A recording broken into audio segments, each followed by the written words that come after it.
chart this over the course of, what, the last 5 years or thereabouts. And recovery in flatlining here, a few bumps up and down, but just looking at, 10.3% growth for retail sales, looking at 6.6% last month. Really, industrial production for China slipping to 6.3% annual growth. Fair old clip, though. That's expected. 6.6, of course, in September.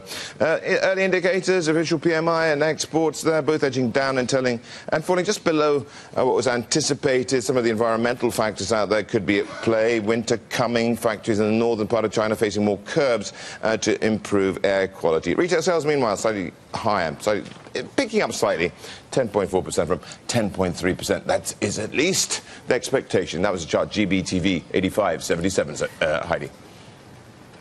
Yeah, and that's quite a good snapshot, right? When you talk about this rebalancing story, that's what they're leaning towards, less of the factory, industrial, element-driven growth and more towards services, retail sales, domestic consumption. So we'll see if that data continues to paint that picture. But also, just to recap, we finally got dropping the loans and credit numbers from the previous month. And, headline is that deleveraging process seems to be underway again. We had both M2 money supply and new credit missing expectations, or coming under than expectations, but one note out from Goldman Sachs pointing out it is a calendar issue, the timing of Mid-Autumn Festival, also these production cuts and closures ahead of that 19th Party Congress playing into the amount of lending. And if you take a look at all things adjusted going to the real economy, those lending numbers, that level of credit going into the real economy, actually a touch higher last month than the month before. So a grain of salt, as usual, when it comes to China numbers. Taking a look at markets, so a bit of fluctuation in the Asia-Pacific as we await those China numbers. Let's get some more details with Sophie. Soph. Fluctuation here, some jitters perhaps. Asian stocks are set for a third day of losses, and there are a few themes at play. The MSCI, that's just released its latest index review. That's going to see 8 Chinese stocks added to the world index, the likes of BYD and Meitu. And in Japan, semiconductor player Sumco will be included. The stock has risen to a 2008 high this morning. And we did get the latest IEA outlook report. It cut its price forecast. So that's adding to the bearish mood for oil. You have Brent sliding about 0.1%, and energy producers are falling across the region. They are the biggest drag in Sydney. You have the ASX 200 falling for a third day, then back below that 6,000 points level. But the Aussie dollar, that's perked up after a NAB survey of business conditions showed that picking up to a record high. A Kiwi dollar, though, sliding about 0.2%, losing ground for a fourth straight session. Now, the next hurdle for the Aussie, as well as other key assets, are going to be Chinese data. That's going to be key amid bond market jitters stirred by credit growth coming in slower than forecast. But we are seeing Chinese bond yields fall somewhat here ahead of that data dump. And it has been a morning of swings for Japanese stocks. The Nikkei 225 is gaining about 0.2%, but we are seeing some losses for the topics. But check this out. We are seeing a technical breakdown for the Nikkei 225 of this 2-month uptrend that we have been seeing for the benchmark. And this could perhaps see a follow through to the downside. So quick check on some equity movers in Tokyo. Then we have the likes of Toshiba, for example, rising the most since September on a report that it's in settlement talks with Western Digital. But Rakuten, that is falling despite posting a third quarter profit beat. And SoftBank, that is sliding for a fifth session as its Uber investment deal is in limbo. And Ibarra, that's at a 15-year high as orders improves. And Nomura has count your blessings. You can't hear me over her. Yeah, I'm just watching the Asian eye candy while I'm just waiting for the big news to come out of China here. See if it affects the yen. See what kind of drama we can get out of the yen. I just wrote some scalpish orientated limit drops here, like risk 8 pips to make 18 for 4 hours. So I wrote some different styles. A 2 hour, 6 hour, 12 hour. I'm going to put really deep on the 12. Go super deep on this 12 hour. Yeah, just playing around. Playing around the markets. Looks like the euro dollar's going up tonight. I'm going to chase it into the abyss of 17. I'm going to sell at 17. I'm going to buy it into 17. That's today's plan. So buy the euro up into 17.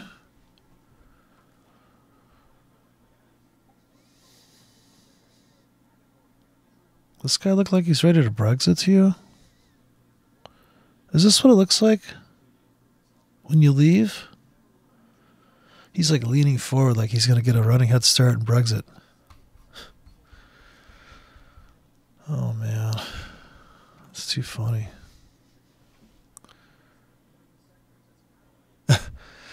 Did you buy that plunge?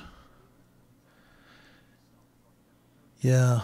Well, did you see how it took off last night? How it just went inappropriately down?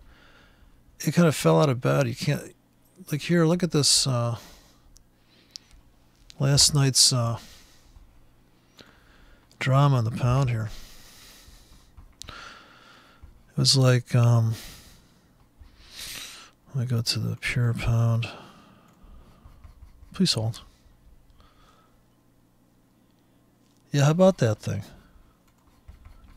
How about that pound? I just crushed the fuck out of it. How do you like this bounce here? So it falls out of bed. Did you notice the cause for that? Hindsight's worth everything because then you can set up the next trade just like this. You got double humps. Supposed to be support. Doesn't work out. All this was a trap. They're all just traps. You feel pretty dirty. This is a 20 pip grid, so that's about 40 pips of trap up there. 60 pips. Let's say 40 near. 27 pips of trap. So it opens in Asia. If buyers don't come in at this double hump, bye-bye. So, see how they were supposed to come in over here? Did not happen. Did not happen. And then, finally, they come in here. Why? I wonder, very interesting. I think it's a 20 pip handle. I was watching that video by your friend of mine, ICT. And he's picking out these 20 pip handles and he's like, yeah, the bank's still... Like, I said that a long time ago. I guessed that a long time ago. I guessed it. I never worked at a bank, but I guessed it. Yeah, because look at this. 20 pips right here. 20 pips. 20 pips. Look at that turn on the 20. Yeah, of course. Turns on the 10. 15. Turns on everything. So here was the buy. Did anybody buy down here in the 20 pip window of auction? Do you see a trend there? I don't. I just see pain and agony for anybody who thinks there's a trend. I just see pain and agony for anybody who thinks that's the trend. It's not a crop drive. What the fuck? I had this all queued up before. Should be drifting all around on me. There you go. Yeah, there's no fucking trend. What the fuck is with the... I'm a trend continuation trader. Really? Really, are you now? How's that working out for you? Well, when there's a trend. You mean like this one? Yeah, that's right. Okay. How's your trend bot doing now? I love these people. Some guy was all, why are you being so mean? This Jason Stapleton video I made when I was been drinking or something. I don't have to be drinking to be pissed off, to be honest with you. So I lit into this Jason Stapleton where he's like got his all this bullshit. And he's got this rim that's so keyed out, dude. It is literally cropped so that it's just all these usual, London, Paris. He's got all this shit behind him, Mr. Poser. He's got the Poserator formula, like, I'm this guy, I'm that guy. I'm like, great. So I rip him apart. Some guy's like, why are you being so mean? Why aren't you? That guy's a complete putz. That yen's going to go through the roof tonight. Dollar yen. Anybody trading the dollar yen long here? Look at this hole it's going to fall into tonight. We're going up like 14. It's going to 114. I think this is all accumulation here, like anything. So here was the big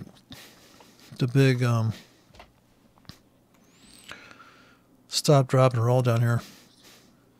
Once again, retesting that area. Now I think it's just, it's going up. It's going up here.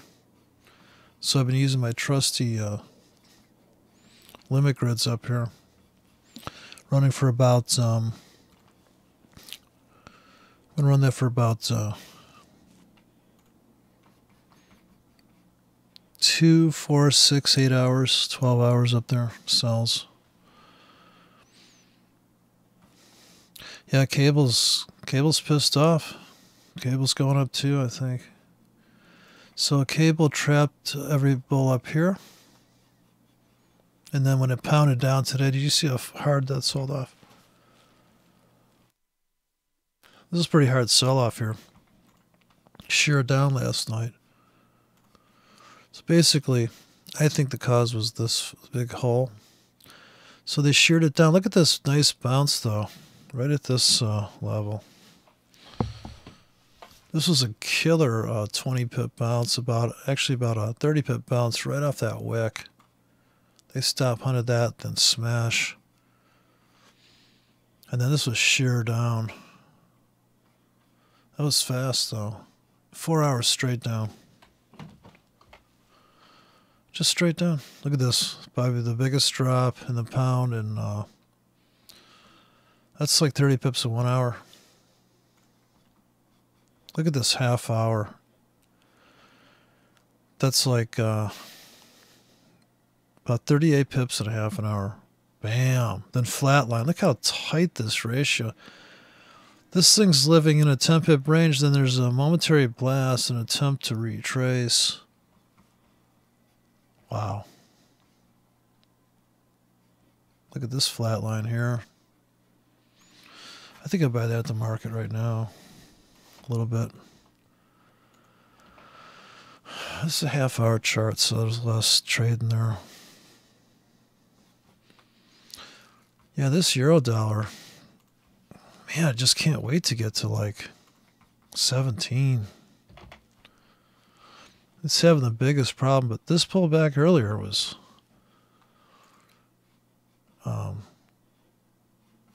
I guess if you think of tops become bottoms on wicks, it was pretty much right there. But this was a great triangle here before it took off. A great little on the 1 hour, on the 4 hour there. Reached low volatility, and bam. It's just a real creeper gear. But you know, on the weekly, it's at the top of the channel for a down leg. I just don't think it's going to happen. Like if you're going to be a channel trader, you're going to say, well, it's going down this channel, but it's not, it's kind of breaking it, so I don't think it's going to hit it. I think it broke out of the channel. So I think that's like ABC or whatever crash. I think that's over with. I'll take it either way, though. I put buy limits down here, put sell limits above. Dollar Swiss ricocheted off this on the 4 hour. Came into this floor right here and then bounced out of it.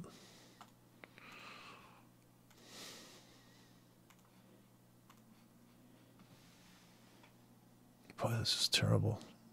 Chromatic shift. I can't handle that color.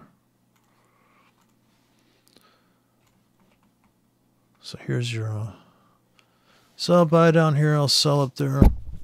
If it comes up there, I'll just since this broker doesn't seem to have a limit on how many orders I can drop. So here's a scalp. This is 8 pips to make 18. And that's 6K in a 10 pip range for 4 hours. I put it right there. So it's nearly getting stopped out. It's almost like a virtual 2-pip stop because, well, the last few of those is sitting. So you're in a 10-pip box, you have an 8-pip stop. That last one's going to get stopped out. So I was trying to fine-tune these. Like this is a 40-pip range, so it's a 5K, which means with the 8-pip stop, you're like on the last ticket, you're going to be 32 pips. You know, you're 32 pips. So you're really 8 from that last. So you got 5. It's a hard stop at 32 pips, really. Right? Here's 10K. This is pretty aggressive. Now, I made this 13 pips to make 23. So you're adding this last stop. I'd put this up here if you don't think you're going to be back here in time. But that's kind of scalp oriented. It's going to keep stopping that out. Yeah, you have 32 pips between each ticket on this one, and this one you're going to have looks like 35 pips. So the whole thing you're risking 13 to make 23, but if the stop is, if the pips are outside of the box, which they're not here, so if you pick one that's a 20 pip range, see the other ones, most of the stuff I wrote up to this point is all swing trading oriented. So this is a 15 pip hard stop here, but this is for 1 hour. This is if the news came out. I mean, this is, you got to picture that this would, you know, is the market covered 15 pips in an hour? Not tonight. I mean, not in the next hour. But if the news came out, for instance, and you put this down here, it's going to look like this. So it's logarithmic, it's compression, but so is the stop. But I mean, that's looking to make... so these numbers are real. Where I don't know if this risk numbers, dollar risk here is real, because depending on how many of those tickets fill, the worst case scenario is going to lose that. Once you start writing the stop really tight inside of a big area,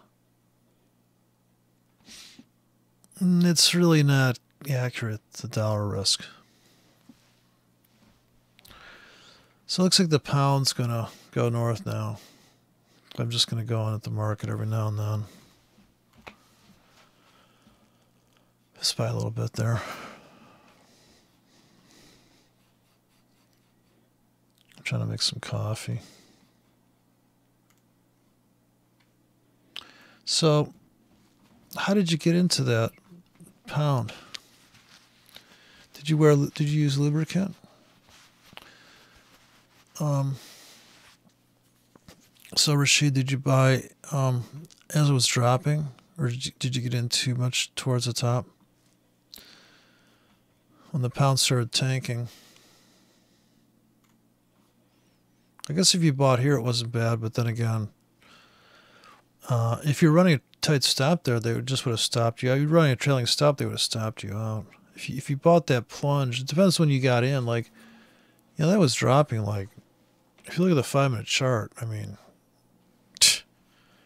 this 5-minute chart, I mean, this thing just rips down. It just ripped down. Pretty much tanking. Rapid tankage.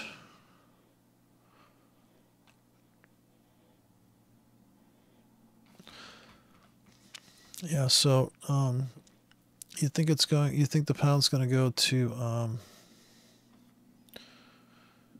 $1.36?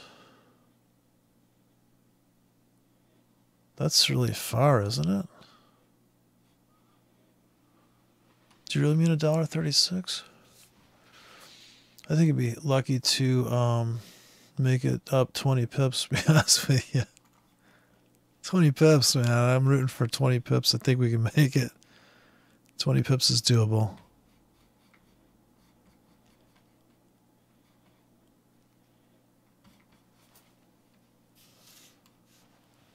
I'm going to listen to this news for a second. I got to make some coffee.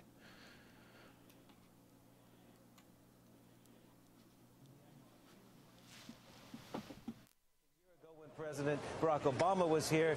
There were some heated words from Mr. Duterte towards Obama, using some profanity as well because of Obama's criticism of the crackdown on the drug trade here and the human rights situation. No such animosity here with Donald Trump. They both hailed their friendship as being quite strong. Steve, what are people saying at the moment about this trip overall and whether it's been a success or otherwise? Yeah, that's going to be a difficult one to assess right now. Of course, on the trade front, these are deliverables that come months or if not years down the road because of the various trade deficits that the United States has. And there's also, of course, a couple of competing regional trade pacts that are trying to get the fire lit under it. TPP, they have secured a framework agreement to continue that one forward without the United States, the 11 member nations. But then you also have RCEP being pushed by China and India, as well as Japan is in both of these. But RCEP has lots of challenges to reduce barriers across 16 different nations, which already do not have these kinds of commitments. And that's going to be a huge challenge. They had a target deadline for some sort of framework agreement on RCEP by the end of this year. It doesn't look like that's going to happen. That will be pushed into 2018. We learned last night as well that Shinzo Abe had a bilat with Li Keqiang, the Chinese premier.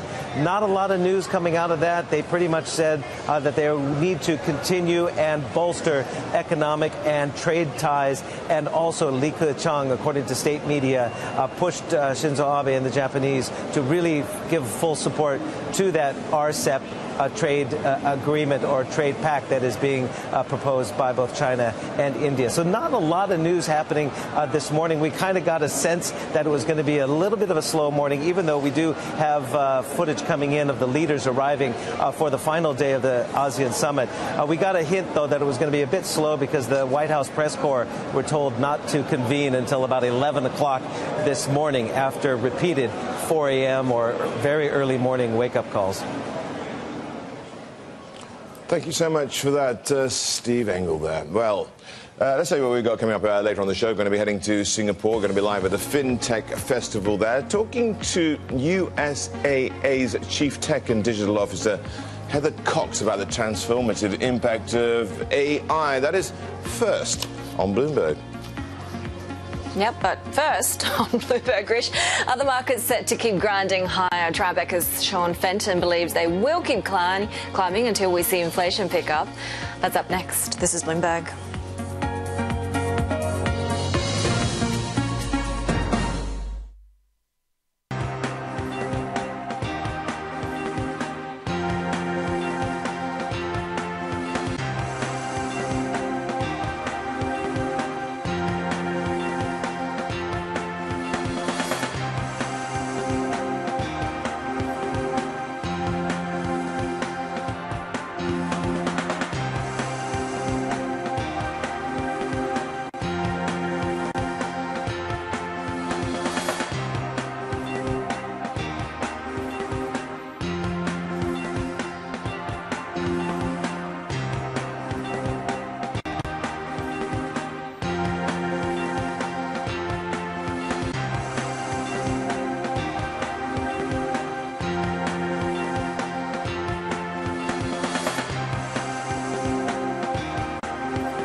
We're back.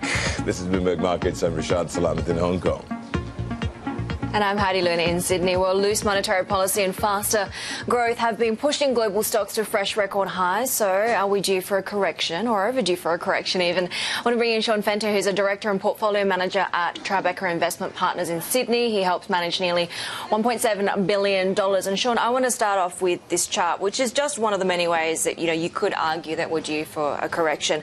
28.51 on the Bloomberg. This is the lack of pullbacks. We've gone now, at the moment, 258 days without a 5% drawdown when it comes to the S&P, and that's not even the longest stretch that we've had. Right? Are we starting to get the point, given that it looks like in the US at least tax reform is going to be pushed out?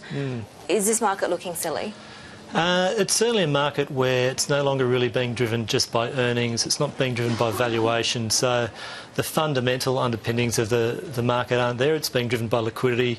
It's been driven by the loose policy and extraordinary policy in some cases that central banks have put on the table post the GFC, and that's driving sentiment, animal spirits, and money into the market. So are we due a pullback? Yes, but predicting that's very, very difficult. It's always hard to get a real gauge on where those animal spirits may go to. But certainly, I think there are some warning signs out there.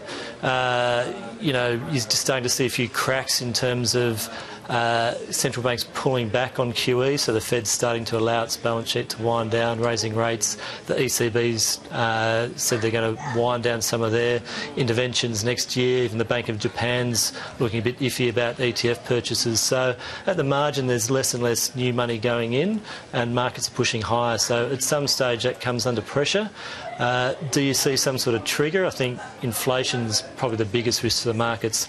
At the moment, there's lots of liquidity out there, so volatility could come back a little bit, but certainly if you see inflation, then that's probably a trigger for markets to have a more serious pullback and volatility to pick up. That is interesting because, I suppose one of the arguments about tax reform is that it could result in quicker than expected inflation, which is a bit bizarre given that this has been the year we've been going, where's the inflation anywhere, right? Yeah, definitely. It's interesting to look back in history. We've been in a sort of 30-year bull market for bonds where inflation's steadily been driven out of the global economy, post the oil crisis of the 70s and all the impacts of globalisation and trade and everything else. But if you go back to the mid-60s, there was a similar situation where policy was very easy. The US economy hit full employment, sort of mid-3% unemployment, and inflation just suddenly took off in the 60s, and that was sort of turbocharged a little bit by very loose fiscal policy coming in as well. So that's a risk with that US tax plan, that a bit of infrastructure spending, a bit of money back into the economy gives it a little bit of a boost just as it's really starting to hit some constraints and you get inflation back. So yeah, those risks are certainly building out there. Yeah, it's funny because we talk about this global synchronized growth story. We talk about every indicator basically in the US looking positive except for core inflation. But if you take a look at the yield curve, a lot of people are saying, look, this is, the harbinger of something potentially dramatically bad about to happen, because that's typically what happens. But do you think that's just a distortion of demand? Yeah, very hard to read much. Yield curves can be interesting. I wouldn't say it's the best indicator to look at, but when you're in an environment where central banks are sitting there on the bid constantly, what does the yield curve really mean? We're not in a clear situation where the market's pricing the yield curve, but certainly those risks are building out there. Sean, how do you talk about the yield curve? We see a bit of flattening, and the gap or the spread between 2s and 10s there in the US really well narrowing, as I'm saying. Is that accurate, in your view, pricing in the state of the US economy and what the Fed does next? I don't think so. I think it's probably too dovish in terms of what's actually happening in the US economy. So, in the US we're seeing growth indicators really surprising on the upside. So growth's accelerating. Clearly the employment market's very tight. Inflation risks are building. You're even seeing commentary out of a lot of the Fed governors and other central bankers globally that the last year's seen a lot of one-offs in terms of inflation that have held things down. In the US you've had the impact of Obamacare boost inflation last year and then roll off this year. You've had some funny things in terms of telecom mobile pricing and even the lagged effects of weaker oil prices and the stronger exchange rate washing through. But you're getting a more consistent message that that softness in inflation looks to be transitory, and central bankers are looking at very tight labour markets and inflation risks for the first time in a long time, maybe being pointed to the upside. And the market's really discounting what the Fed's telling them in terms of the dot plot, what that means for the path of short rates going forward, and hence where long rates might go to. So, we see yield curves as being quite distorted at the moment, just as, say, credit spreads are and junk bond rates around the world. I suppose largely down to QE, Operation Twist and that sort of thing. And you don't then buy into this narrative of thinking that, well, we need to have higher interest rates and normalise monetary policy simply so we have ammunition next time we've got a problem. Yeah, look, that's definitely an argument, although to an extent central banks seem to have conquered the problem of the zero bound on interest rates. So if we do get in a situation where growth slows and inflation falls further, that non-conventional policy, in Switzerland you've got negative rates right across the yield curve, QE as a tool. So it's probably not as big as an issue as it might have been 10 years ago, where central banks have been able to operate in sort of a low and even negative inflation environment in some countries. But I think certainly normalising policy when there's no longer a crisis occurring. If you look at growth around the world, it's not recessionary. Output gaps are closing everywhere, and inflation might be a little bit lower, but it's a long way from zero. So there's certainly scope for central banks to normalise policy, and particularly in the context where inflation tends to be a very lagging indicator of activity. It's not a lead, so inflation actually starts moving and you're already a fair way behind the curve. Good stuff, Sean. Thank you so much for joining us. Sean Fenter there from Tribeca Investment Partners there in Sydney. And you can, of course, catch all our interviews by using our interactive function, TV Go. You'll be able to watch live and dive into any of the securities or Bloomberg functions that we do talk about. You can also become part of the conversation by sending us instant messages during our programming.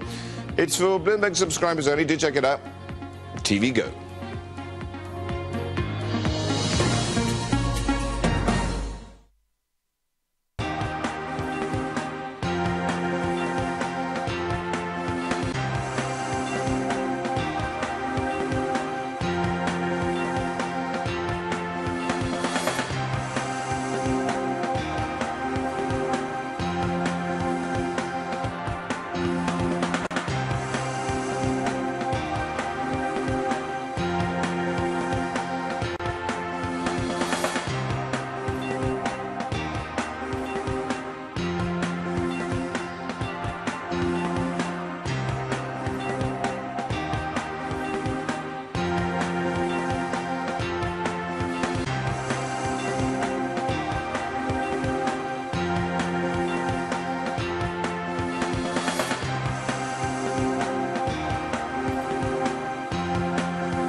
All right, let's get a quick look at some of the commodity stories making headlines this hour. And the International Energy Agency says US shale surge will become the biggest oil and gas boom in history.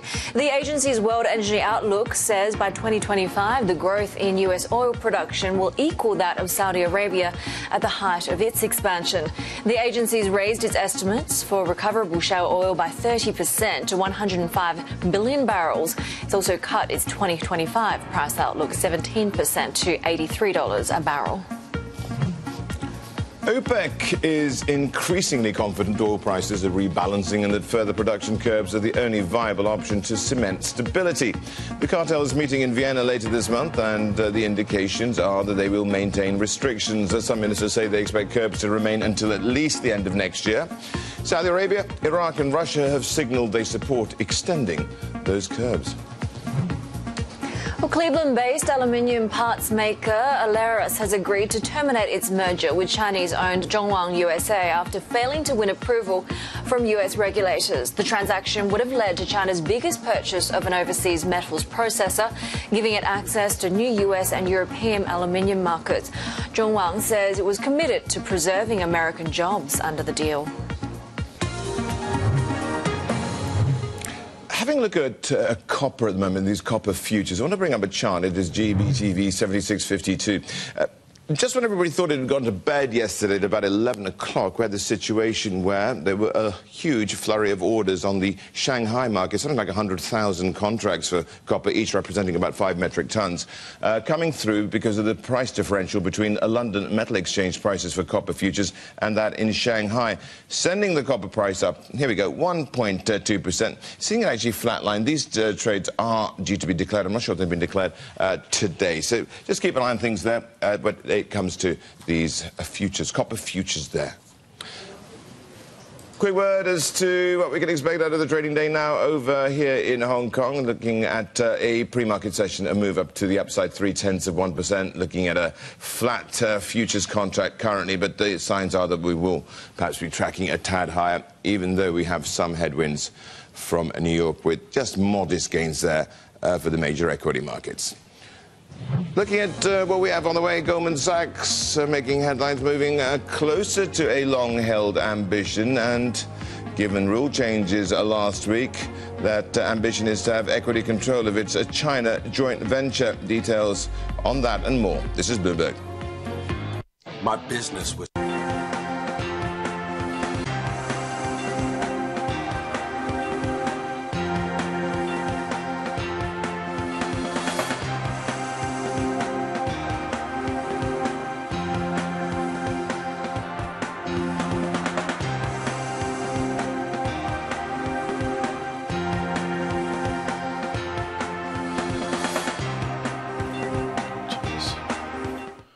What's the story?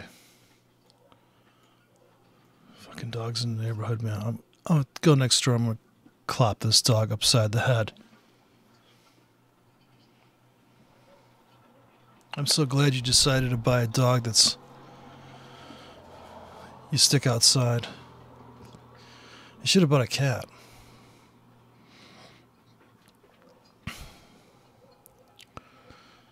Some people just should have bought a cat. Let's face it.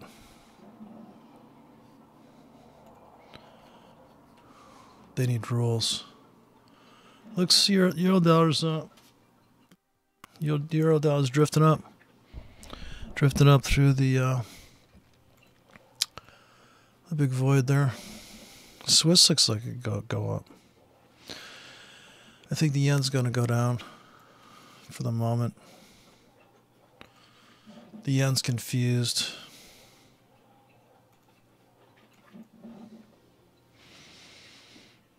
Might go down before it goes up tonight. Chinese news coming out in under like 16 minutes, 17 minutes there. I have to get the Rashid out of bed. Take Rashid out of bed.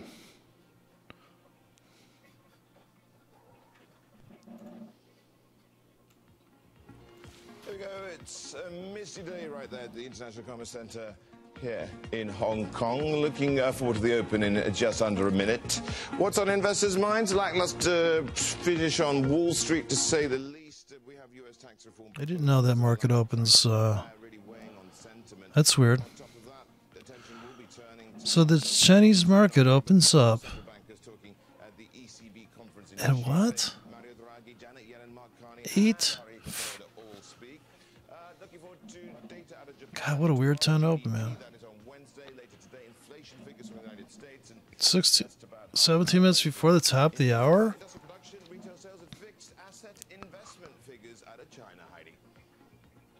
China and Hong Kong? Yeah. I never watched this channel. I should pay more attention. What's going on? I had no idea. Listen to this poor dog. Being tortured. How come my charts don't look like that?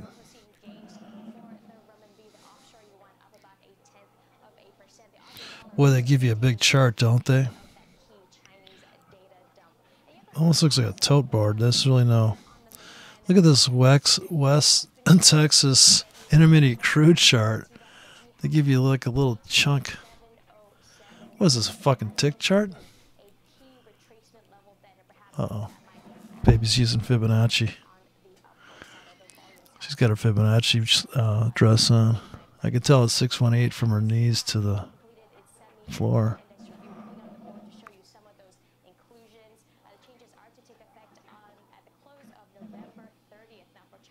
Trying to call.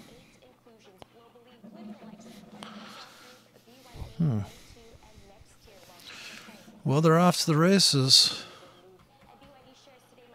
Doesn't seem to be affecting the yen too much. Anybody follow this news? Does it mean anything? Who doesn't love a pie chart?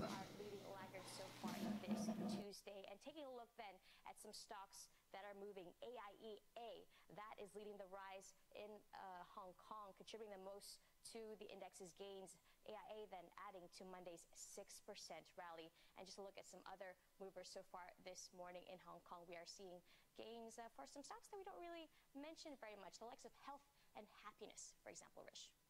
Thank you so much for that, Sophie Cameron there. Just looking at what we have also with this conference taking place in Manila. And we've got that in our First Word News headlines. Looking at that with Remy Inocencio now. Rish, thank you very much. First up, reports from Manila say ASEAN nations and China will discuss what's being called a substantive and effective code of conduct in the South China Sea. A spokesman for Philippine President Rodrigo Duterte said the two sides agreed to launch talks during the ASEAN-China summit this week. They'll also work together to strengthen the fight against corruption and improve cooperation on tourism and infrastructure. Buying the yen here. Looks like a buy in the 5 minute. Still expects to achieve 2% inflation by working on expectations through guidance. Speaking in Zurich, he said many issues still affect inflation, but the price we didn't need no stinking. That's enough pullback for me. Steadily compared with 5 years ago. This guy needs just one more microphone.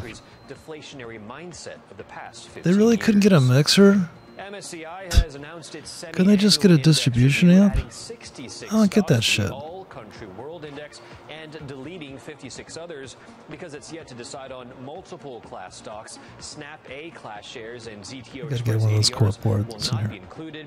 The China A index gets 25 additions, the largest being Shanxi Coal, Rongsheng Petrochemical, and Shanghai Lingang Holdings. A total of 96 stocks have been deleted from that index.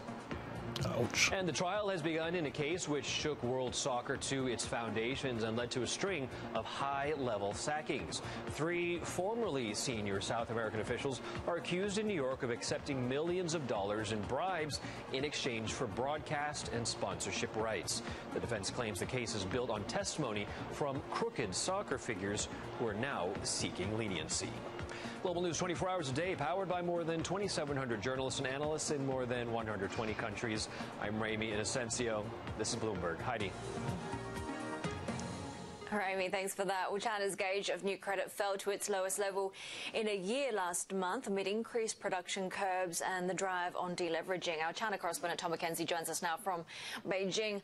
Tom, the numbers that we got, what does it kind of say about the bigger growth picture? Yeah, Heidi, interestingly, Goldman Sachs put out a note for its clients yesterday saying that if you strip out the effects of the holiday season, the Mid-Autumn Festival normally falls on a September, actually this year fell on October. You can move that away, and actually the credit expansion picture picked up marginally, they say, from September, if you take that into consideration, and that was then supportive. For they just hold her up to the chart. I think to take a step back and look at it. I think you enter on her hips. So let's take G#BTV7584. I'm gonna request that I take her to the bathroom and measure her properly. The white line at the top, and then new loans, which is the blue line at the bottom. Since about 2013 up until now, and you'll see for September and October. You don't mind if I use my Fibonacci tool, do you? Cliff edge-like contraction in the expansion of credit. But if you look at the same period of time in 2013, 2014, 2015, 2016, you see a similar pattern. So I guess the question is this a cyclical end-of-year event, or it's is cyclical. it a more sustained slowdown in the credit expansion it's picture both. here in China? Now, Bloomberg Intelligence, our in-house economists, point out that, of course, we do have these production curbs, as you said, that have been put in place as well, particularly leading up to the Party Congress, trying to rein back on. Look at the post-it notes on that guy's monitor. It's a fire hazard. The demand picture for credit. Tom, do the data then point to more tightening coming out of the central bank? And we've, of course, got this welter of news coming out in just under half an hour. Yeah, that's right. Those new data points out around 10 a.m. local time. Well, again, quoting from Bloomberg Intelligence, they say that, again, look, this benchmark rate of rise is unlikely from the PBOC, but what they're likely Industrial to do is production's take this coming up. approach, which is these targeted macro-prudential attempts to kind of raise the rates environment here. They do have a window of opportunity, according to Bloomberg. No, I've been trying to get the deleveraging push. this Asian girl's phone number all day. In the financial sector, and some would point as well to the reduction, pretty steep reduction, not only in new loans but also in shadow banking as well, that made up part of this credit number that we got out for October. And of course, the shadow banking part of the picture had been something that many analysts here have been concerned about. Sleep all day so I could be up for the British Open. That's where they play golf, right? Well, for some time been quietly laying the groundwork for an onshore business in which it would have equity control. Now, they kept on moving me to another voicemail. What are we talking about here? What sort of structures are we having in place here, and what is Goldman looking at and discussing with? They hooked me up with this guy. Yeah, so this is a discussion that's they sent me to this guy. This guy shut me down. He said he's already hitting her up. He said they're already banging. Dating back to 2004 in China, where they have a combination of direct equity ownership in one of its JVs. This is the cock blocker they hired. Securities. It also has a combination of on top of that, it has a sort of informal, semi-informal management agreement where it can exercise management control without full equity ownership.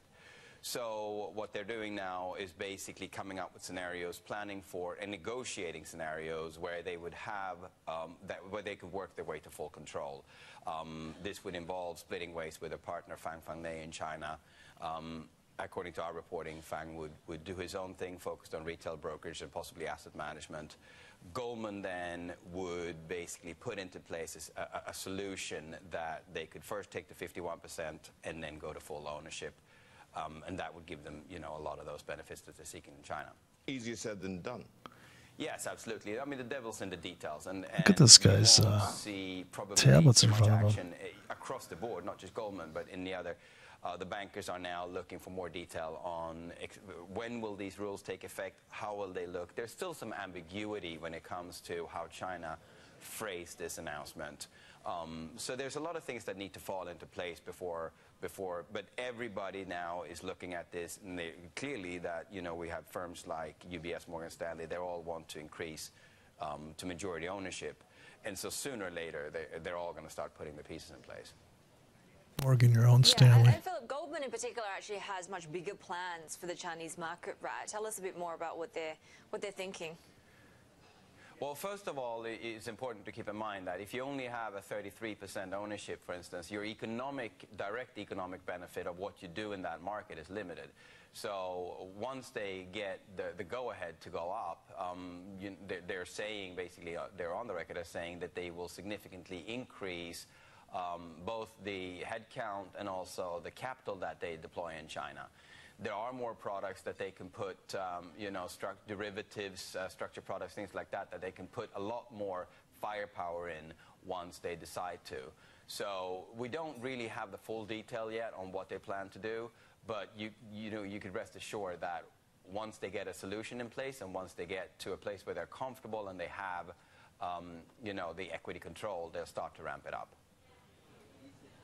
All right, Philip, thank you so much for that. Well, coming up next, artificial intelligence, how AI can humanize digital banking. We'll be live with USAA's Chief Technology and Digital Officer at the Singapore FinTech Festival in just a moment. This is Bloomberg.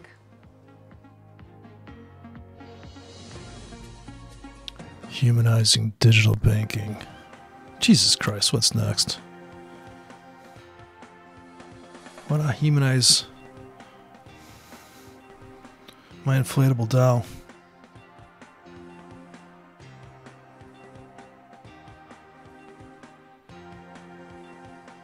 Make novelty sex great again.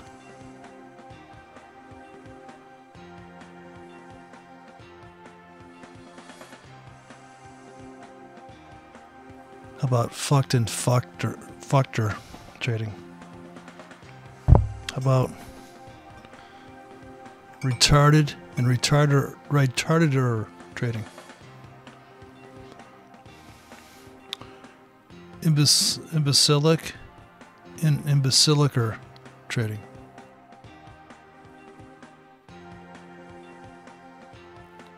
I think the dollar yen's going to go up on this news in 6 minutes. Call Rashid.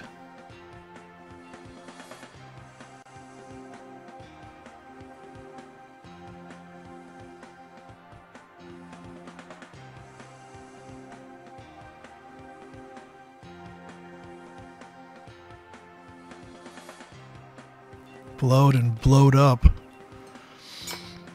Yeah, how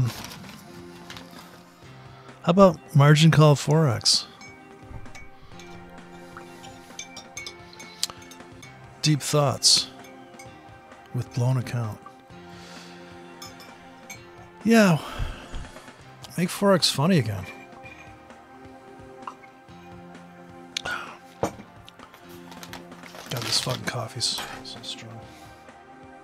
I made it Starbucks strong. Brazilian Santos from Coffee Roasters. Singapore's second FinTech Festival is underway, hosting more than 25,000 participants from over 100 countries. The event is organised by the Monetary Authority of Singapore, actually, whose MD had a warning when it comes to hype in the FinTech space. Obviously, as with any technological change or innovation, there will be a fair amount of hype built around it. So, and I think this time is no different.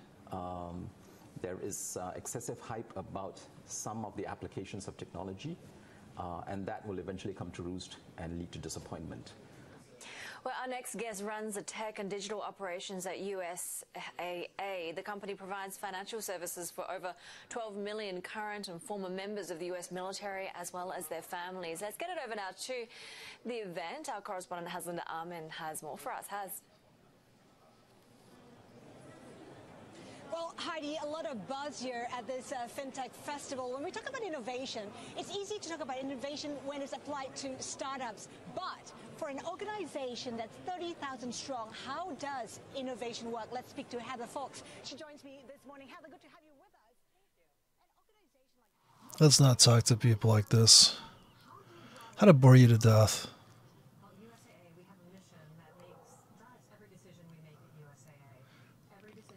Listen to this shit.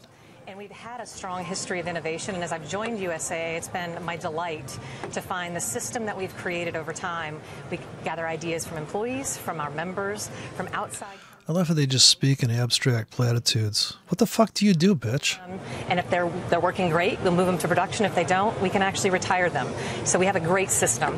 Oh, so you just fire them if they get in the way. Through what processes? Because earlier we heard from Ravi Menon at the Monetary Authority of Singapore, and he says there's so much hype in the space. I agree, there's a lot of hype. So whether it's fintech, insurtech, trade tech, health tech, you name it tech, red tech, there's a lot of noise in the system, but so much opportunity and so much goodness that's being created. So much opportunity and goodness. This shit could gag a maggot. Who are these people? And so it's a really exciting time.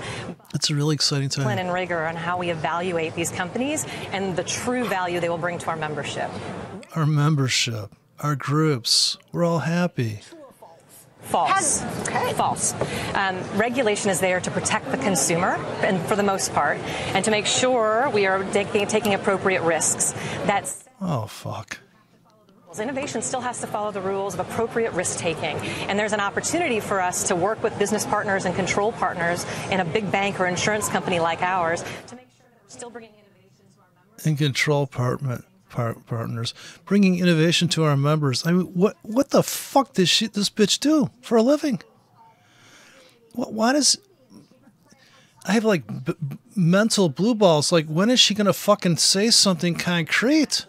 What does she make? Widgets? What the fuck? We can do it, and a relatively low cost that it can happen is what's so powerful and really groundbreaking with this next part of the digital evolution. So we're very excited. We've had a couple of key partners that we've leveraged in the past year to really bring new AI capabilities into our servicing our membership, and it's very exciting. So how like will that what? This is a scam. Shouldn't do shit.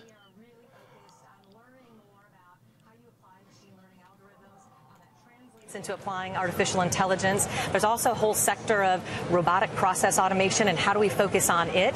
So what we see, and kind of on two clear vectors, we really want to focus on servicing our members Oh, really? Servicing our members well.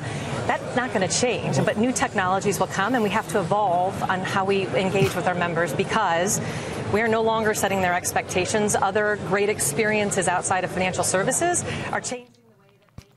Does she read palms on the weekends? Who are these people? Holy shit.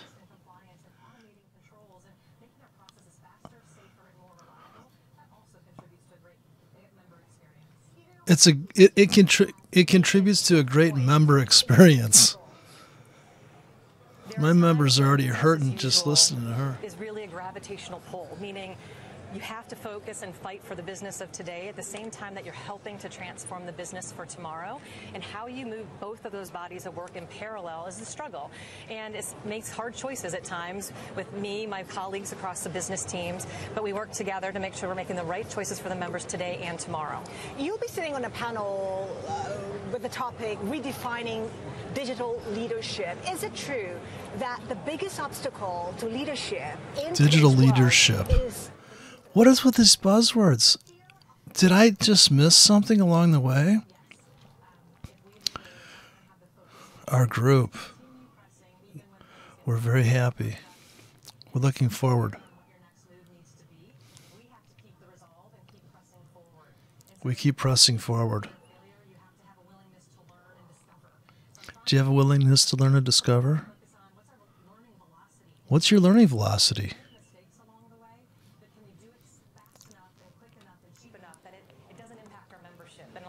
Continue the transformation. I was surprised to learn that only Transformation? That's what we're talking about. biggest tech investment should be. Why is that, and how do you disrupt your own business, put yourself with a competitive edge in this digital economy? I think it's a shocking statistic myself, right? Because we've introduced this concept at USAA where we all want to be business technologists. I want my business managers to really understand and empathize how technology can really enable new experiences for our members and help their business be more effective. At the same time, I need my technology people with a deep understanding of the outcomes they're trying to drive for our members. So bringing technology and business talent together is really the biggest opportunity that that we have, and it's going to be the hardest challenge that we have. But that's how these great disruptors in the marketplace are actually moving with such speed and agility. They don't have business teams and tech teams and design teams. They all work on it together, and so that's the transformation we're driving at USAA. So where's your next biggest investment in tech? So our biggest focus right now is machine learning, artificial intelligence, and building an API platform. So those are the two key areas. And then our next set of opportunities will really be around machine learning, because people can't learn anymore. And really starting to get that connected life and our connected. How to atrophy the whole fucking planet. Our membership. I know for a company like USAA, 5 years is quite a long time away. It's your long-term plan, but what would be? How would you define? Moving to an AI first mentality. There are going to be some key metrics along the way, and they will start to shift. So the first year will look at different as the second year, but if we can build that acumen around business technologists, one, that'll be a key indicator. Two, have we really created a true environment of agility, business agility across financial planning and how we pivot our dollars to invest in the right elements in the right moment? Pivot your dollars. Experience owners in our business combined with the technology teams, and if we can actually move ideas to reality or kill them, and what kind of velocity can we create? Far out. That's the opportunity we have. Velocity. Looking forward to see if we actually accomplish.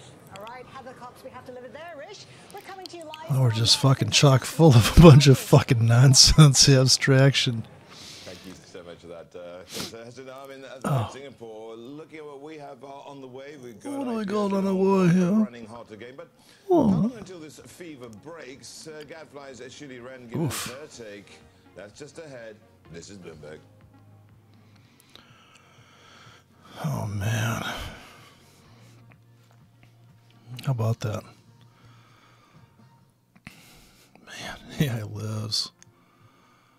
Holy fuck. I know. I've just had enough of her fucking abstract platitudes. Well, what we're doing here is looking to, what do you do at your business? Well, we expand platitudes in an abstract manner, looking forward into a vision of the future to try to encompass our groups and satisfy everyone and make them happy. Any more questions? Yeah, what's your vision of the future? Well, it's a little bit to the right, a little bit to the left, a little bit down the middle, a little bit up, a little bit down. We like to encompass a little bit of everything. We're into people velocity, learning velocity, automatic learning. What we really like to do here is, we just like to bullshit your way and sit you down in our waiting room and overcharge you for every fucking thing we have. And would you like some coffee while you wait for your overpriced consultation? Could I have some shitty coffee from your shitty fucking coffee machine that's been sitting there all fucking day, turning rancid into cancerous fluid? Sure, I'd like that. Oh, where'd you get these flowers? God, man, how do people do it? I guess I guess you have to overcharge the next guy, right? Just pass on the buck of bullshit. What else, right? How about that Bitcoin? Bitcoin bounced off that level. I think I'm selling Bitcoin up here. In this demo, I'm a Bitcoin baller. Oh man. Oh god, I like that coffee. I'd rather go down to the fucking gas station and get the coffee that's been sitting there for 3 days. Just, it's just distilled down to just tar. I hope I'm not going to go to copyright jail for streaming Bloomberg. She said slash. You mean the guitarist with the hat?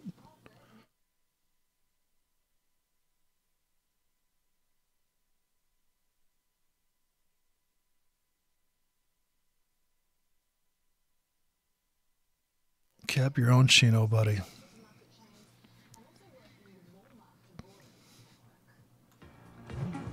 Alibaba said to be returning to the bond market after a 2-year break. They're seeking to sell up to $7 billion of notes. We are being told that they've hired Citi, Credit Suisse, Goldman Sachs, JP Morgan, there you go. Morgan Stanley I'm signing up. Is Alibaba? Is that? Oh boy. Where's this Alibaba at? I'm digging it. Asian company outside of Japan. Well, Tencent-backed Yixin is counting down to Holy its trading shit. debut in Hong Kong on Thursday. The Economic Journal says Look at shares are up about gadgets galore. 30% in the grey market among institutional investors. The stock is set to Who doesn't be like a about gadget? 560 times over Alibaba, is that Arabic? Alibaba? Or is that Indian? Alibaba? Boy, this guy's all matchy-matchy with his blue tie and blue coat. Blue checkered shirt. Nobody's going to call him out for being outrageous. Glad he was able to fit inside the box. You say retail investors shouldn't be regarded as mindless here and bandwagon jumpers. When are they going to push those buttons in front of them? Look at that keyboard all colored out. Looks like a Pro Tools keyboard. No, some of the retail investors, they have a lot of money. If you look at China Literature as a retail trend, the most bid, there were 277 investors making each 420 million Hong Kong dollars or order, the maximum allowed on the retail tranche. I wouldn't call them mom and pop traders. They're rich people, right? I mean, granted, okay, 90% of that can be margin finance, but still you should be willing to put up in one trade 42 million Hong Kong dollars. They are not our traditional sense of retail by any means. So who are they? That's one part. And why are they so sure that this is going to be a bet which works out for them? When we looked at it, it was the top end of the range, the IPO. Right. Yeah. Then on top of that, you look at the valuations that it was indeed being put on the market for, and you're going, well, that's not cheap either. Correct. They are actually, they can be family offices or like just wealthy families. They actually can go into the institutional trench. But the thing is, China Literature and the Yixin's IPOs are so popular that unless you are the pay attention to that. client, What the hell's going on here? What happened to the yen? So they decided to be the biggest fish in the smaller retail. It's up. News likes it. Told you. Whatever those Chinese people are doing, yen, the dollar loves it against yen. Industrial production out of China or out of Japan. Which means that institutional investors didn't get shares that they wanted to get, right? So they have to buy once China Literature or Yixin start trading. Chinese industrial production just came out. What is it? These people are like army fucking ants. Oh, it's down a little bit. They're probably drinking fixed X. Their numbers are all exactly the same. These people are so consistent. You set your watch by these Chinamen.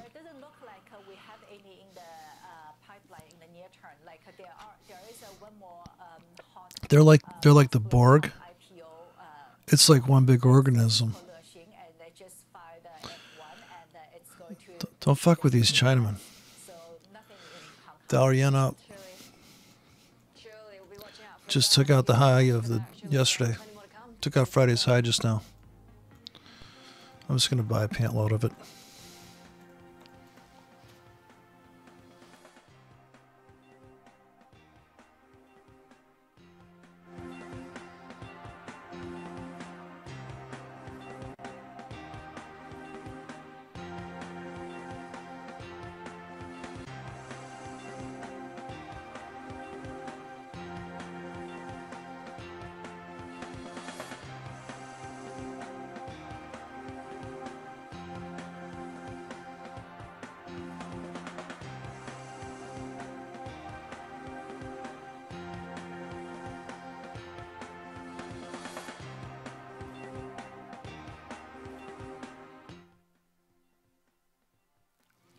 So when am I going to get to do some sexual assaulting?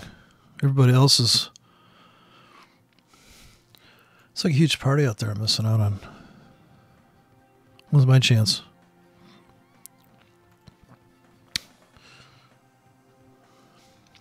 Cad's in trouble. Dollar CAD. Let's take a look at that CAD. See how much damage.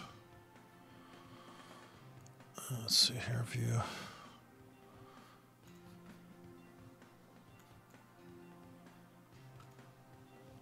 Let's see. Show off first here. DocCAD. It's going up for the moment.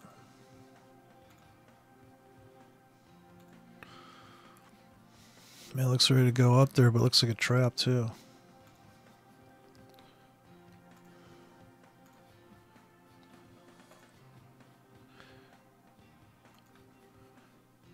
A lot of accumulation right here.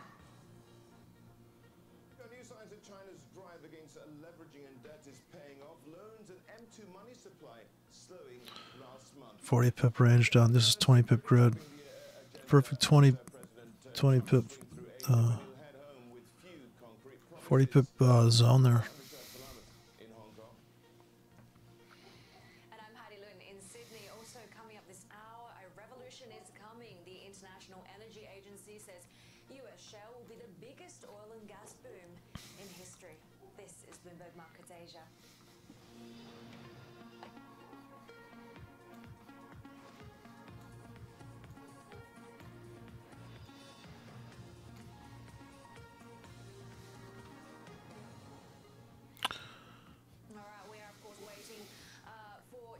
When it comes to retail sales, industrial production, fixed asset investment dropping, it should be any moment now. In fact, we do have those numbers coming through. Now, what we are expecting, of course, is a pickup in retail sales. We did actually not get that. 10% is what we got. 10.5%. I don't know what she's talking about. I'm watching this live stream on YouTube of Bloomberg, but she's telling the numbers are coming out. They came out already.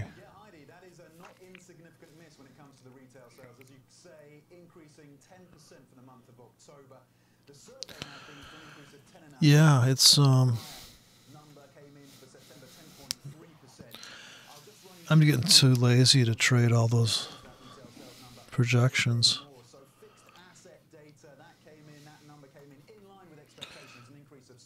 This yen looks like it's on a channel. Oops, just pulled back. I guess numbers just came out. I guess she was right.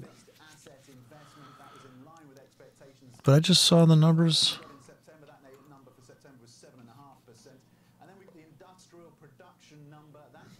These numbers are already out. Maybe I see numbers. Maybe there's more numbers coming out. We're not getting the whole story. They just spiked the euro.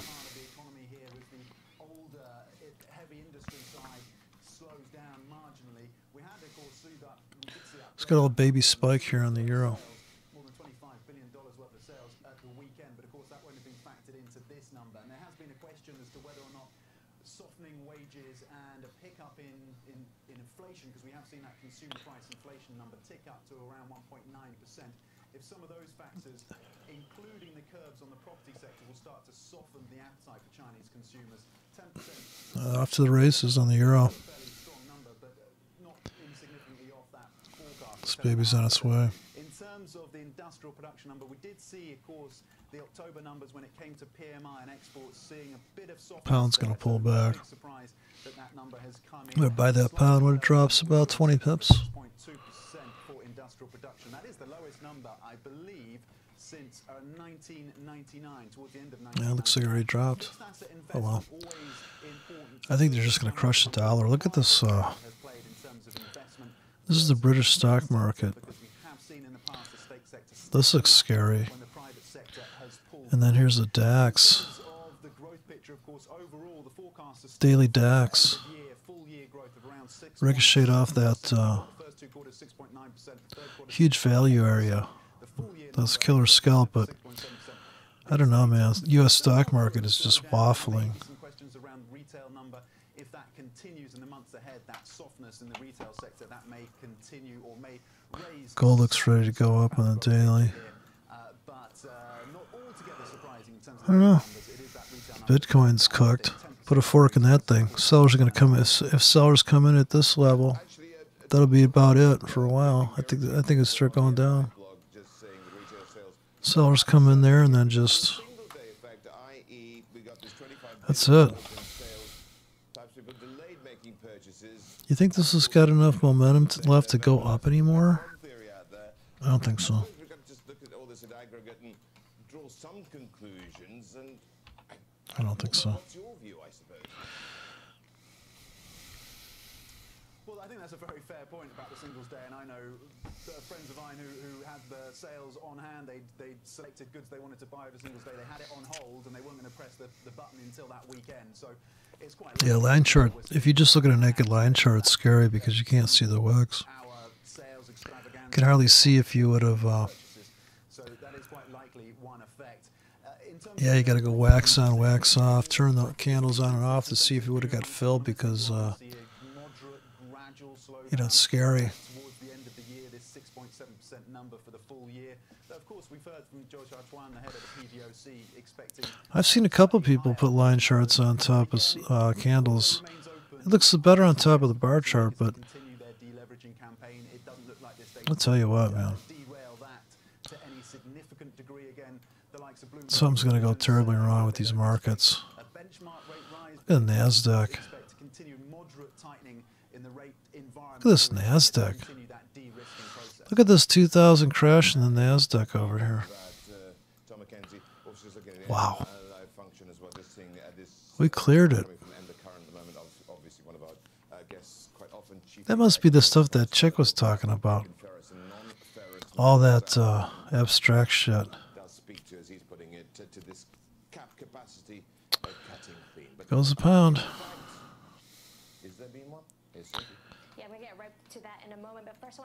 Euro's going. Euro and pound going up. Buying this shit. Yeah, it's a little game to play.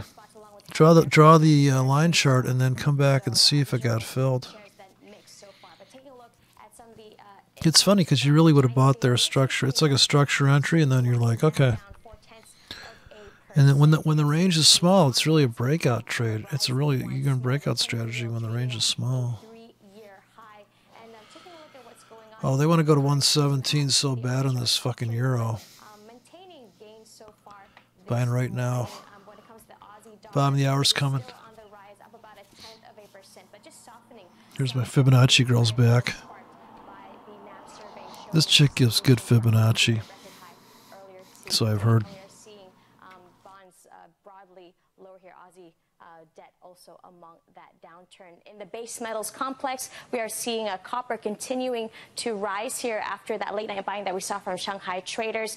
The Chinese data, of course, will have some implications for the metals space as well. And I want to take a look at what's moving the regional benchmark when it comes to equities, highlighting what's going on with Toshiba, for example. It is among the top performers on reports that it is in settlement talks with Western Digital. Korea Gas, that's rising despite its wider than forecast third quarter loss. But when you take a look at the laggards, you have the likes of Woodside falling, along with other energy stocks in Australia. Rakuten sliding as its investment boost fails to impress. And Chugoku, that is the biggest laggard, falling over 11%, dropping the most since 2013 after being removed from the MSCI Global Index. Now that MSCI semi-annual review has triggered a slew of equity moves this morning. And a last look at Samsonite in Hong Kong. It is gaining ground after third quarter results, rising the most since August 24th. Right there, a nice pop for Samsonite today. Heidi. All right, Sophie, thank you so much for that. Let's get you caught up to date with the First Word News. Yvonne Mann has the headlines in Hong Kong. Yvonne. Heidi, thank you. Reports from Manila say ASEAN nations and China are to discuss what's being called a substantive and effective code of conduct in the South China Sea. A spokesman for President Duterte said the two sides agreed to launch talks during the ASEAN-China summit this week. They'll also work together to strengthen the fight against corruption Trump's like fucking and improve 6'3". cooperation on tourism and infrastructure. The International Energy Agency says the U.S. shale surge will become the biggest oil and gas boom in history. The agency's World Energy Outlook says by 2025, the growth in U.S. oil production will equal that of Saudi Arabia at the height of its expansion. The agency's raised its estimate for recoverable shale oil by 30% to 105 billion barrels, while cutting its 2025 price outlook 17% to $83 a barrel. MSCI has announced its semi-annual index review, adding 66 stocks to the All-Country World Index and deleting 56 because it's yet to decide on multiple class stocks, Snap A-class shares and ZTO Express ADRs will not be included. The China A index gets 25 additions, the largest being Shaanxi Coal, Rongshan Petrochemical, and Shanghai Lingang Holdings. A total of 96 stocks are deleted from that index. And Britain's lead Brexit negotiator is said to put the chances of a December deal at 50-50. David Davis briefed EU business leaders, and at least two of them have told Bloomberg that was the figure he put on a breakthrough when asked directly. However, a spokesman for Davis said that's, quote, categorically untrue. He did not say that. Talks are stalled on the UK's divorce bill, and London's reluctance to approve its offer. Global news 24 hours a day, powered by more than 2,700 journalists and analysts in more than 120 countries. I'm Yvonne Mann. This is Bloomberg. Rish. Well, still ahead, China's driving the clean energy revolution. Will it stay on track as a winter gas crunch looms? That's a little later on. Had this welter of Chinese data just a short while ago. Going to go through those numbers with a fine-tooth comb with Jian Chang from Barclays. This is Bloomberg.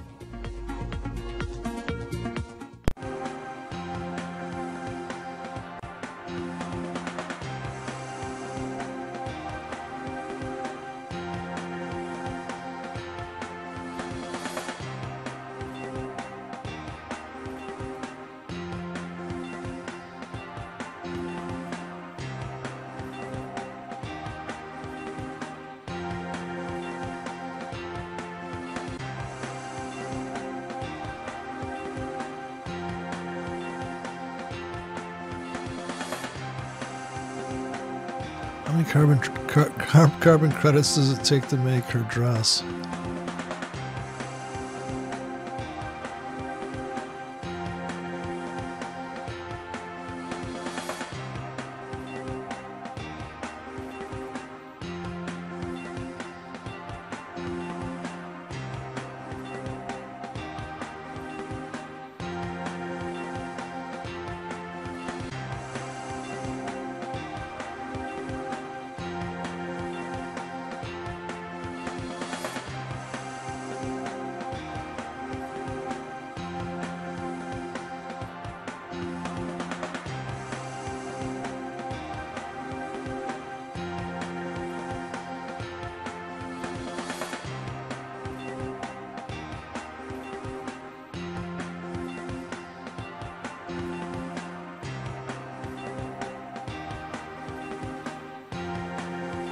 Is this real music? Where do they get this music at? Is that machine learned song? Comes out of the machine learning lab from our group. We're a very happy, satisfied group.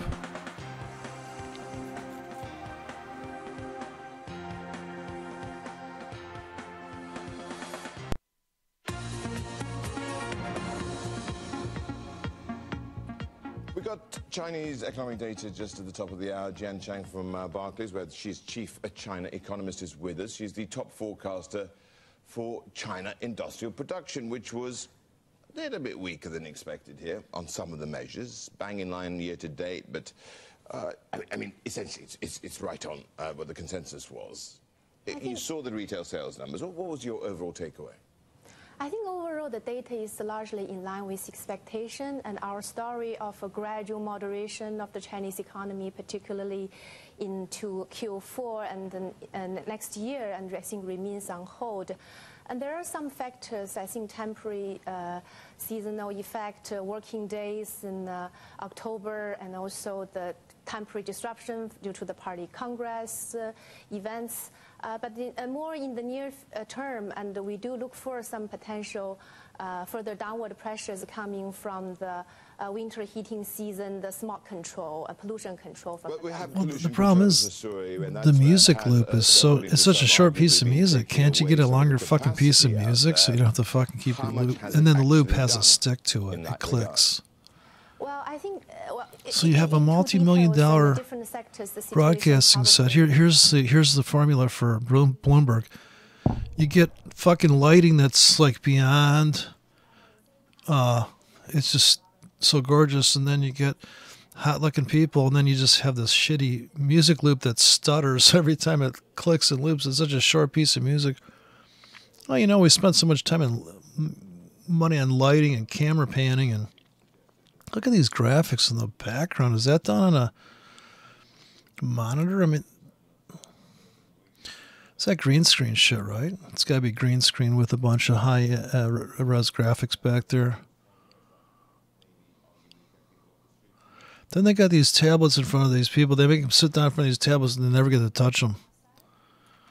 I'd be all over that thing. Let me on there. I mean, what the fuck's this do? Give me that.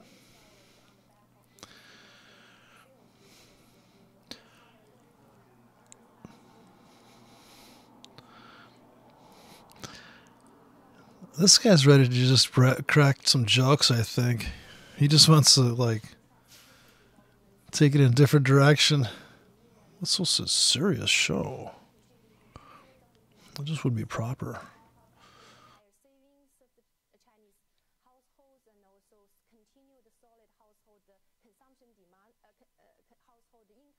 You should have a bunch of traders in the background screaming at each other and shit.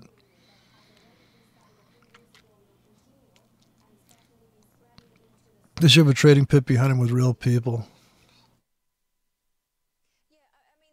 Got a buy signal here on the 5-minute Eurodollar. Buying that puppy. Buying this thing for a little of a bounce. To I'm looking for it to go up 5 pips. Aim high, shoot low. Yes.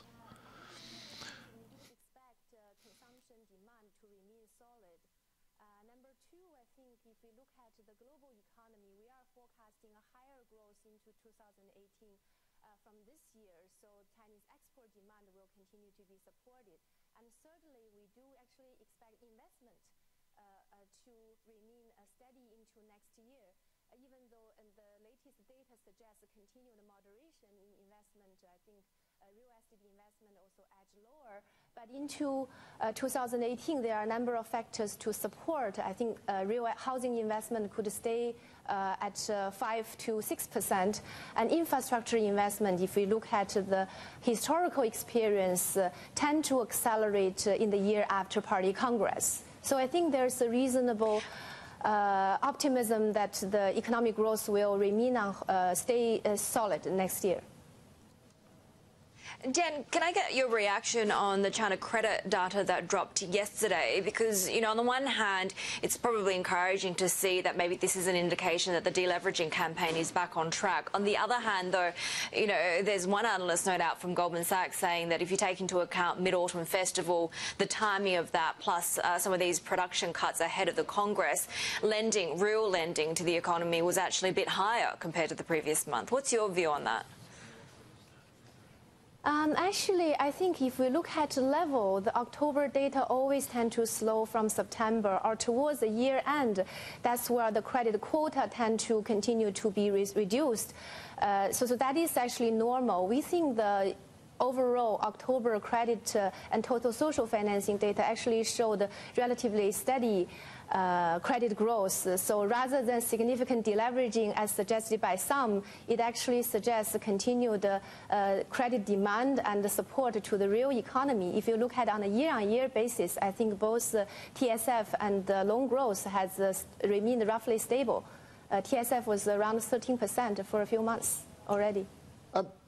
Moderation, so GDP's been pretty good. Could we hit 7%? I don't know, this thing's so flatline up here. I think so far we okay, had so 6.8%, and that is our forecast also for the full year. So we do look for some, actually, the current slowdown is on track to our full year forecast. Next year, I think there could be the growth target, even though the Party Congress de-emphasized growth target, I think that was just so much bringing pressure some comfort to particularly real money. I'm looking for it to jump into the sea. Possibly even 7. Oh, so haulage. Confidence coming in from that.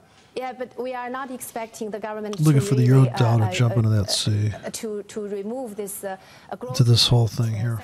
In next year. Just still popping up in there about 1740, 1730. Sustainable growth, they are concerned about the overall debt level of the economy. But if we look at on on the local government level, the newly appointed local officials 1740. have strong incentives Make a run. to deliver strong economic Start crushing through that zone tonight before London opens and all that stuff. Does it look doable?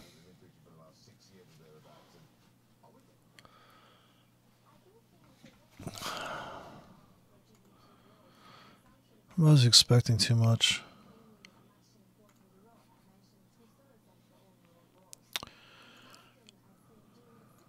I think the British pound looks like it wants to backfill.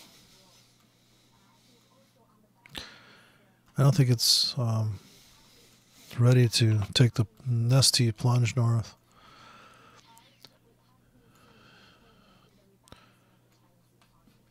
It looks to me like it's going to go for a retest tonight. Just like, it doesn't seem like the euro and the pound are synced up.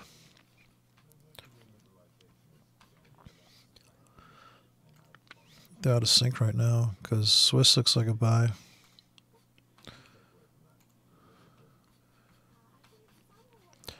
So in about 6 hours, for the next 6 hours, I'll be buying that pound if it pulls back.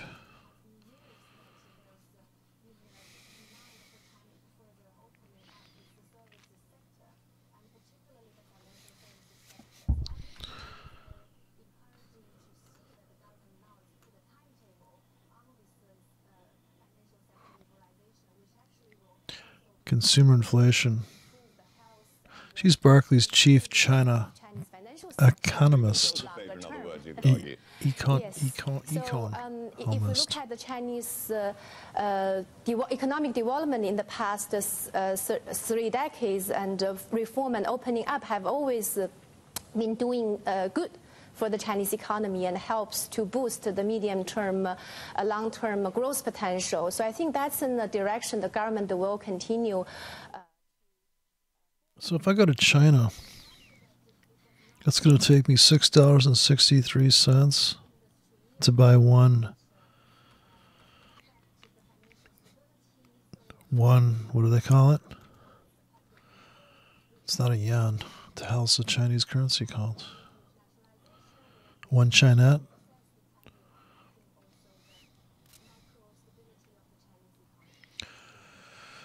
I better figure this out before I go over there and get my... Like, for me to get an Asian bride, I should know this. I don't know. Okay, where's that music? Sounds like they used a synthesizer from 1980.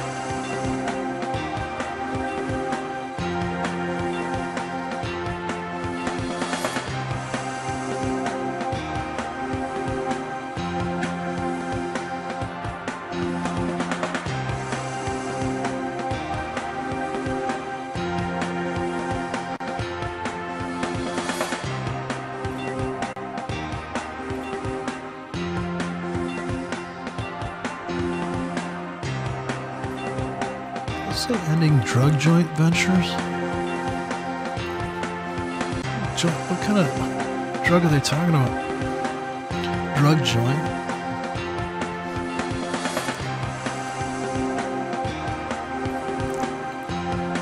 Good headlines. Drug joint ventures are going to end. Munchkin says PhD. God, it's like going blurry across the...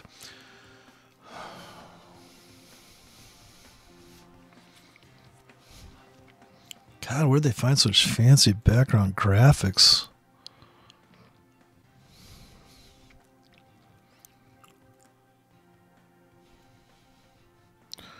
Who is Moore? Roger Moore? You mean the guy from 007's accused of sexual... I didn't see that coming. You mean like Pussy Galore? That kind of stuff?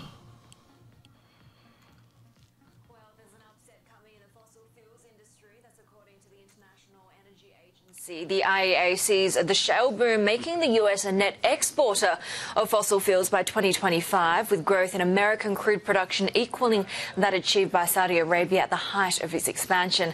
Bloomberg's Asia oil reporter Dan Murtaugh joins us now from Singapore. And Dan, the estimates for the amount of shale oil to be recovered raised by massive 30%. I mean, why such a big hike to the upside, and how surprising was it? Well, Heidi, the IEA sees U.S. shale oil as having gone through a trial by fire over the last couple of years with these low oil prices, and it's come out the other side unscathed. It sees an industry where drillers are using the same rigs to drill faster so they can drill more wells in the same amount of time, use fewer days to complete wells, and pump more oil out with the same number of wells. So all these things are allowing them to produce more oil with the same kind of capital costs, and therefore be able to make oil at lower prices. And so instead of the shale boom sort of plateauing out, now they see the sort of technological revolution as allowing it to really unleash its full effect on the world. And as you said, now the U.S. might be a net exporter of fossil fuels by 2025, producing 9 million barrels from shale wells alone at that time period. So it's something that the rest of the world's going to have to be reckoning with for a long time now. Where does this, Dan, leave OPEC? The IEA, for one, saying $83 a barrel for 2025. Is that realistic now? If it's realistic, the futures curves certainly don't reflect it. But the IEA actually lowered that forecast. $83 seems high compared to the $62 it's at now. But last year in this World Energy Outlook, the IEA was looking at $101 oil in 2025. Can't they get some makeup on this guy's head? It looks like he's about to just... He's so shiny. My God, man. It's like they're interrogating him. They got interrogation lights on his side of his head. See a little bit less need for the rest of the world to come in. But then the IEA did say after 2025, that's when they think the call on OPEC oil is going to be really increased, because shale can't keep pushing on forever.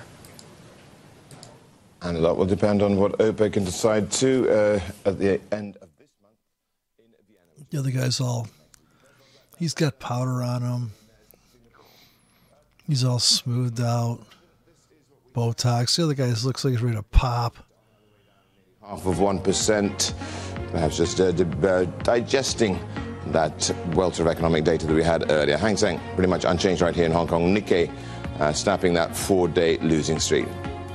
Coming up, President Trump on what he calls the most important day of his Philippine visit. We look at what is on his agenda next.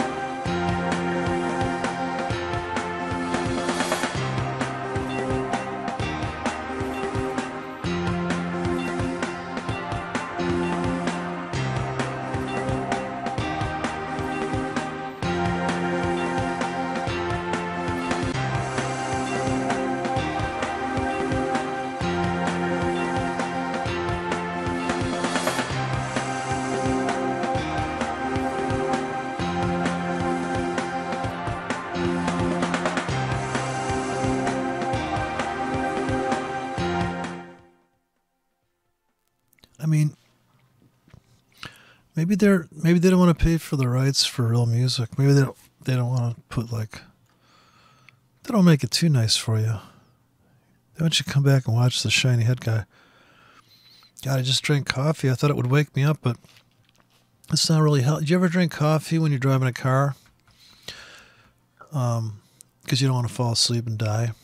Yeah, it turns out that you're so tired that you're falling asleep anyways. I used to go on long road trips like that. And just, I'll tell you what, you could put a nipple clamp on, you wouldn't stay awake. There's nothing to keep you awake. If you're tired, nothing's going to do it. But I got restless, and I thought, well, I'll just go on the, I'll just start messing around on the internet. Let me tell you something. If you're tired, you can't fuck with your circadian rhythm. This is what makes you sleep when it's dark out. They fuck with the daylight savings time here, so I don't know what time it is now. Look at the guns on this girl.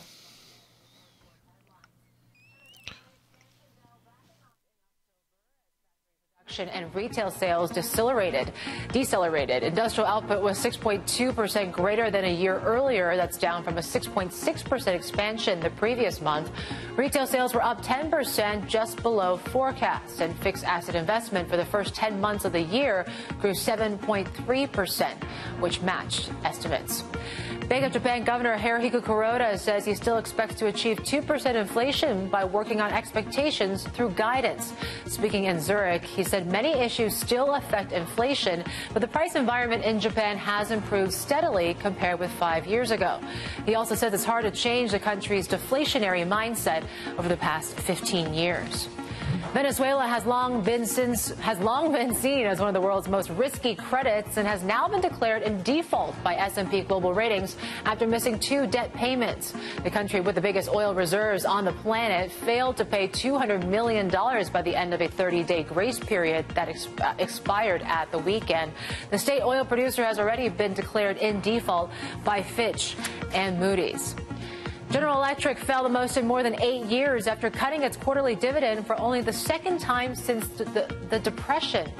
Later, CEO John Flannery told investors he aims to shrink the company back to just power, aviation, and healthcare. All other areas will be dropped. GE's stock was already down 35% this year and the worst performer among the Dow Industrials. Tencent-backed Yixing is getting set to make its trading debut on Thursday. Shares are up about 30% in the gray market among institutional investors. That's according to the Hong Kong Economic Journal. Did you hear that GE? Look at that GE stock. They're just gonna go back to making like light bulbs and shit. That is really weird. So GE's like, you know what? We're just tired. We're not gonna do anything anymore.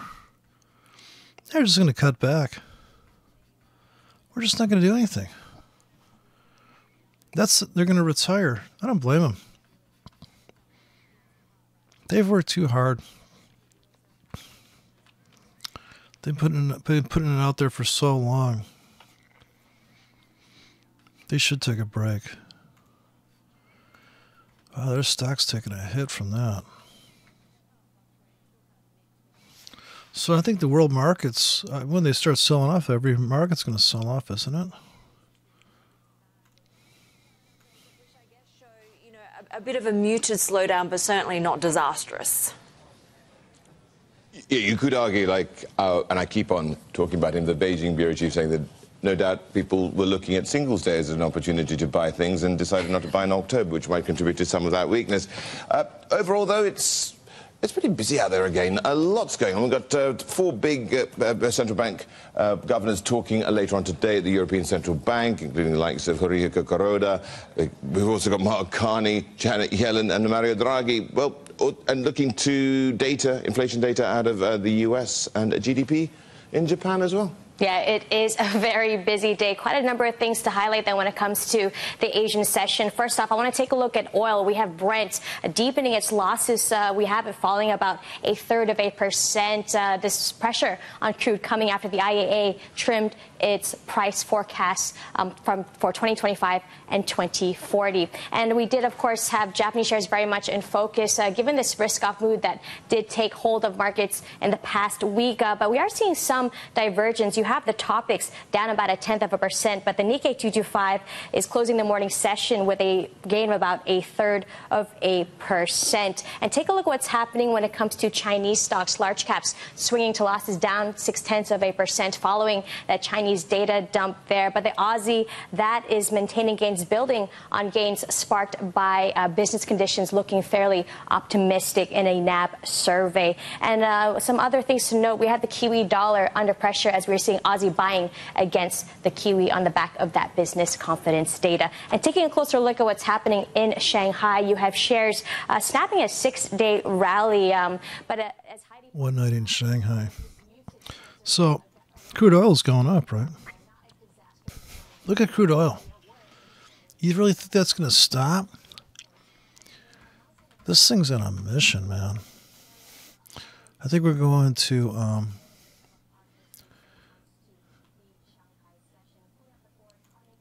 $75 a barrel. Can anybody believe $75 a barrel on crude?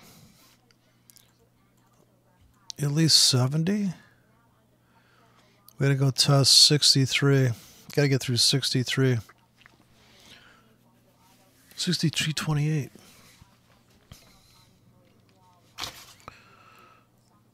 Chinese securities added to MSCI's global index. That semi-annual review from the MSCI has really triggered quite a number of equity moves so far today. And Rich, just a last look at Chinese 10-year yields, now up almost 2 basis points following that data. Thank you very much, Sophie Cameron in there.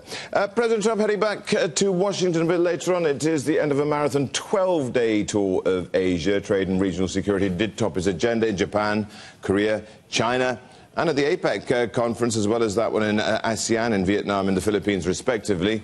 Our chief North Asia correspondent trooped along to most of those places, and he's with us now. Steve Engel is in Manila. What's the China-Philippines-U.S. dynamic been like at ASEAN, if we put it into context with after those that barbed relationship between Rodrigo Duterte and Barack Obama? Yeah, that's right. I mean, it's been a roller coaster up and down relationship between the Philippines and the United States. Yeah, I'm about to clock out myself. This is just too boring. These talking heads are putting me to sleep. I just can't take it. They're so well behaved. They're just boring the shit out of me.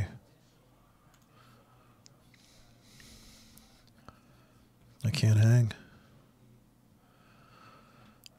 I'm going to ride this euro dollar into the night, like Benny Monroney's into the night. She's just 16 years old. Leave her alone, they say.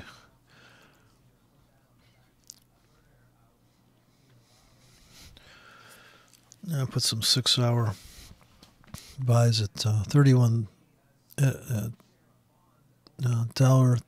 on the British pound. Below $1.31 we could bounce off, I think. I think they're going to go for a stop on here for all the, take out all the bulls. I'm going to buy below this wick.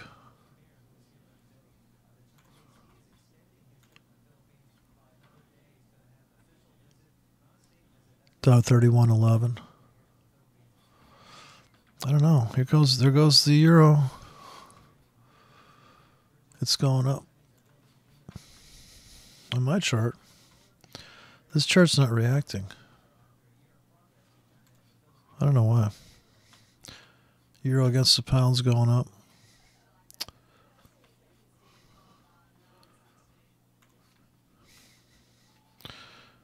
Let's see. Yeah, gosh.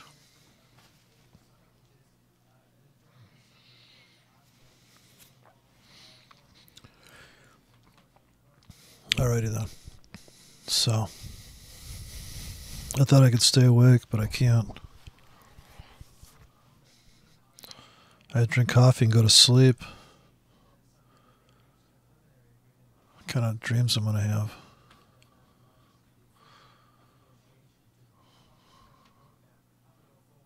Probably not good. Well, it looks more bullish on the 1 hour, I'll tell you. I mean, the 4 hour looks way more bullish. Like it's pulsing, my other broker. It looks itching to just pop into this void.